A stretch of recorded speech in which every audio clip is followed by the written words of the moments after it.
Welcome to Chalk Talk. I'm Chris Love. And I'm Jane Mackey. And this show is brought to you by U.S. Sailing and the U.S. Sailing Collegiate Membership. ussailing.org/college for details. So first up, we're going to recap the regattas from this past weekend. It was a light one for interconference, just one regatta. The George E. Morris sailed at BU. And I'm glad we didn't wager or make a prediction on this one because I really didn't know what was going to happen, and I did not know that UVM was going to steal the show with their two freshman skippers, Nate Germain finishing first in B, and OJ O'Connell finishing second in A to win the regatta.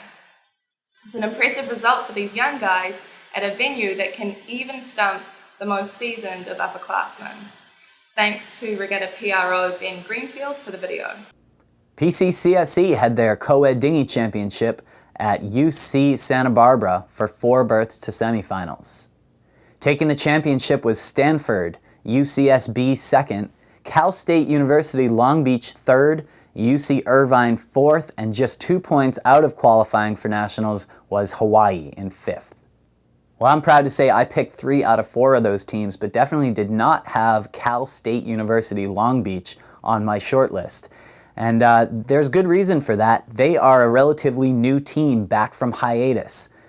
2011 they joined as an associate member, 2012 a provisional member, and it's been at least a decade since they've been in ICSA. Little history on this team: they did win their conference championship in 1965, 1967, 81, and 82. So somebody on the alumni list has got to be pretty happy to see these guys back at nationals. Congratulations. At the MCSA Team Race Champs held at Wisconsin, there are 2 berths for nationals.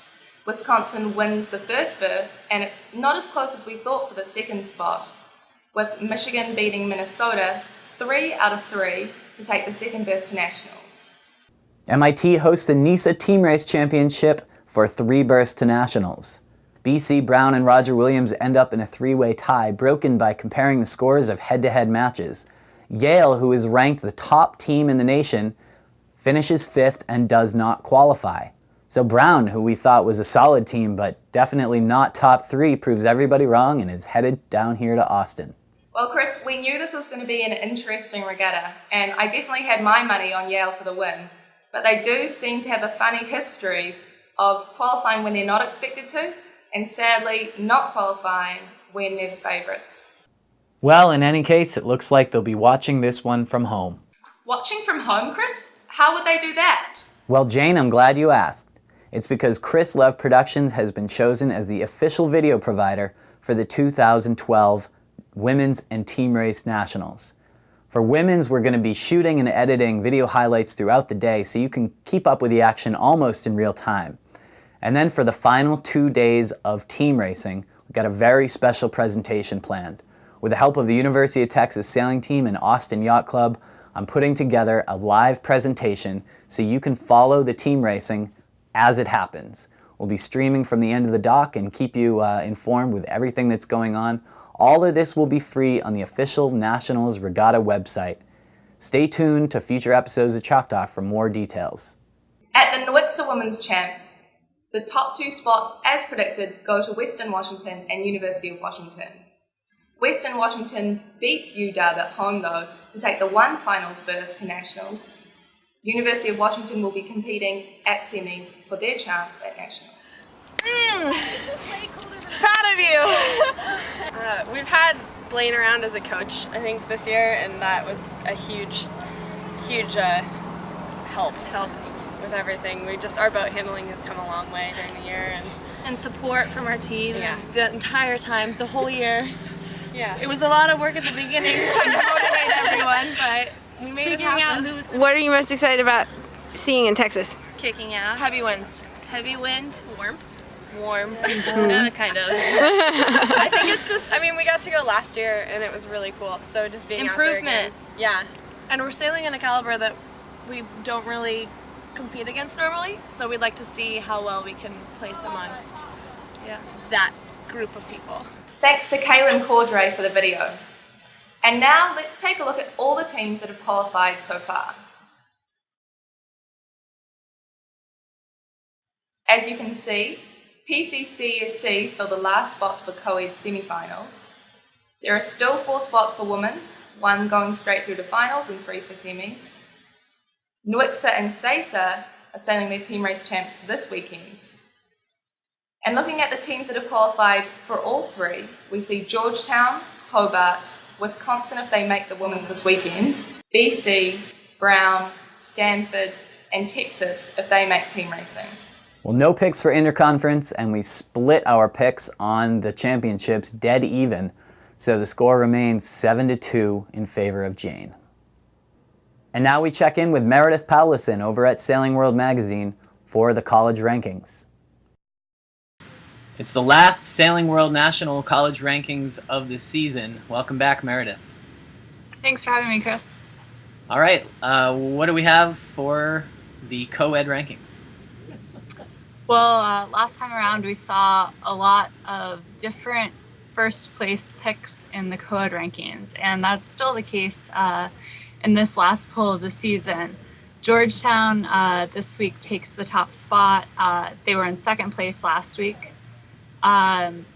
Meanwhile, Charleston moves up to second place behind Georgetown, and that's a gain of 3 places for them. Also seeing Stanford move up to third place, and they are tied there with Yale. Yale was in first place last week, so they dropped down a couple places, but they're still not far off. And Stanford and Yale are actually only 2 points behind Charleston at this point. Also seeing Boston College moving up a spot to 5th place. And again, it's close. They're just 2 points ahead of Roger Williams. And over on women's, disagreement there between the top 2 picks. Right. Georgetown and Boston College very close at the top. Georgetown takes it with 8 coaches voting for them in first place. BC is just 6 points away. They got 10 top votes. So that means that Georgetown just had a little bit of a higher average than Boston College to come out on top. We're seeing Yale move up a spot into third place. Meanwhile, Brown drops down to 4th place, and Stanford drops down 2 places to 5th place. Interesting also, something we don't see very often, is a 3-way tie, and that's for the 6th place spot. We've got Connecticut College, Dartmouth, and Navy all vying for that 6th place spot. Interesting to see South Florida move up 4 places from the last poll into 10th place, and Harvard also moves up 4 places to 11th. And St. Mary's makes an appearance in 12th place. Go Seahawks, my alma mater. They were in the also receiving votes section for the past couple polls, and they're pulling through for nationals. I can feel it. And Cornell making the list as well. Yeah, Cornell, another team that has been hovering. I think March 21st, they were in the also receiving votes section, so they make it into the top 15 this week. Good to see. Okay, well, thanks so much. We look forward to next year's rankings after college nationals coming up this spring. Yeah, well, thanks for having me on the show, and I also want to thank all the coaches for participating this season.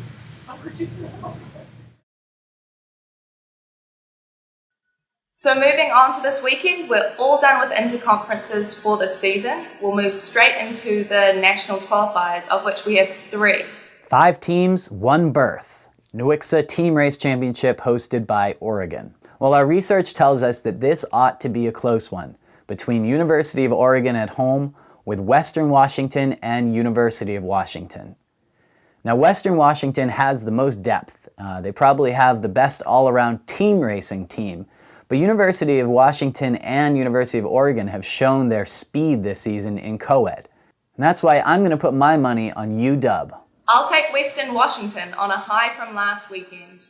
At the CESA Team Race Champs at Texas, there are 2 spots available for nationals, but we're hearing that only 4 teams are signed up to compete, and that means they're going to come under the effect of the ICSA conference condition that states that any conference with fewer than 5 full teams competing in the conference eliminations will only be awarded 1 berth to nationals. This is the second time this season that we've seen the potential for a reallocation of berths to nationals. Now, Chris, can you tell us a bit about how exactly this works? Okay, so here's how it works. Berths are based on the number of total active teams within each district. ICSA then takes those figures and calculates the relative size of each district as a fraction of the total number of teams competing in college sailing in any given year.